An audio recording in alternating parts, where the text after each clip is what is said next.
The Wednesday Bookmark on Family Radio CHRI. Each week we introduce you to something new, something that'll make you think, something that might change your life. Here's this week's author interview on the Wednesday Bookmark on Family Radio CHRI. Joining us this week for the Wednesday Bookmark is Krystal Ribble. Krystal is a freelance writer and author. She aims to breathe new life into and bring a modern understanding to the stories we've read about in the Bible all of our lives. Krystal lives in Nashville with her husband Jared and their 3 boys. We're going to talk about Krystal's book, Love Me in the Waiting, Trusting God's Purpose When You're Longing for What's Next. Krystal, so appreciate your time this morning. Thanks for having me.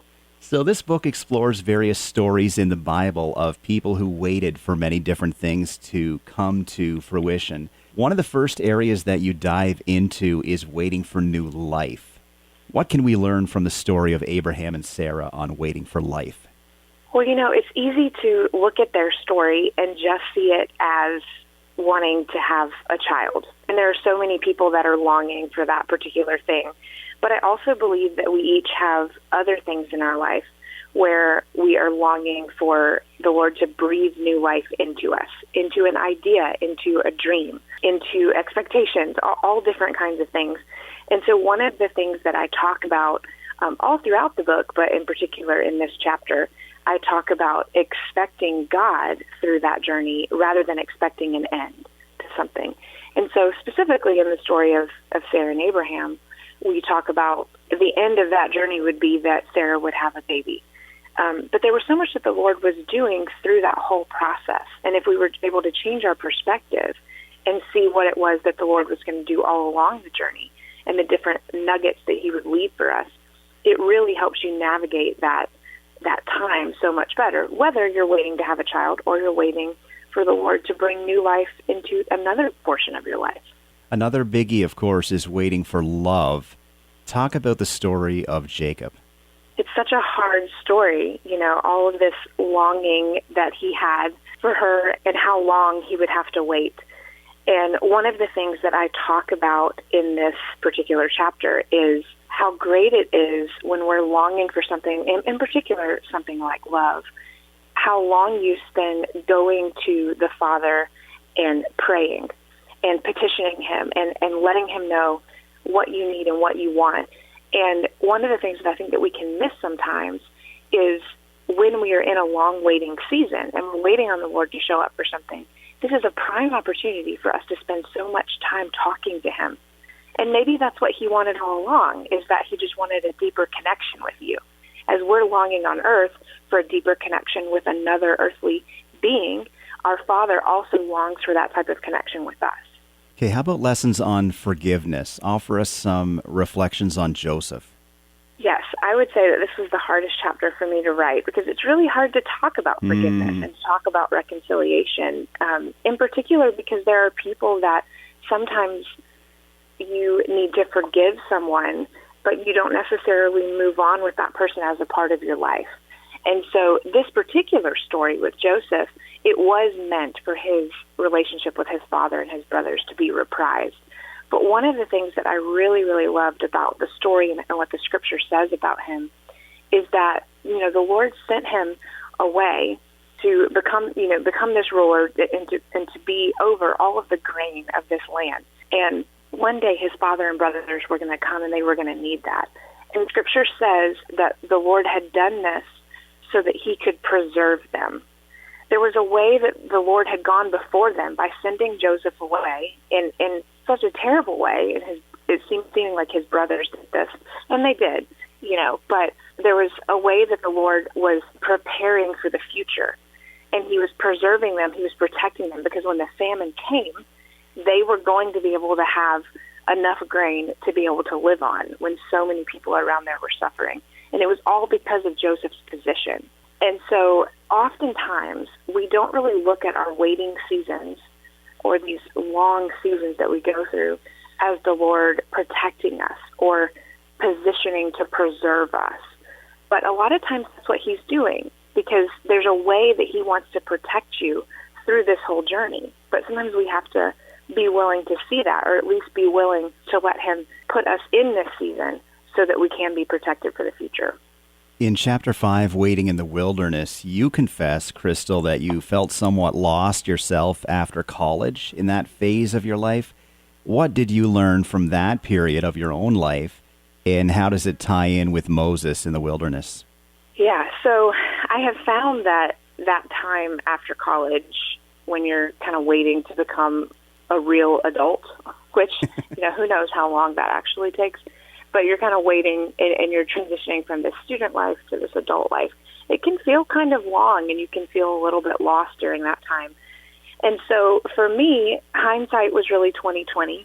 Coming out of that season and seeing what the Lord did during that time was much easier for me. But anytime that the Lord takes us into a wilderness, He's often moving us closer to His will for our life.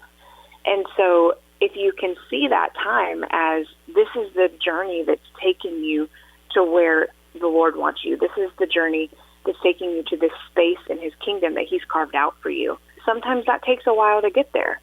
And the journey for Moses definitely is one of the longest journeys that I talk about in the book. The Lord had a purpose, and He had a specific plan for Moses to lead the people of Israel to the Promised Land.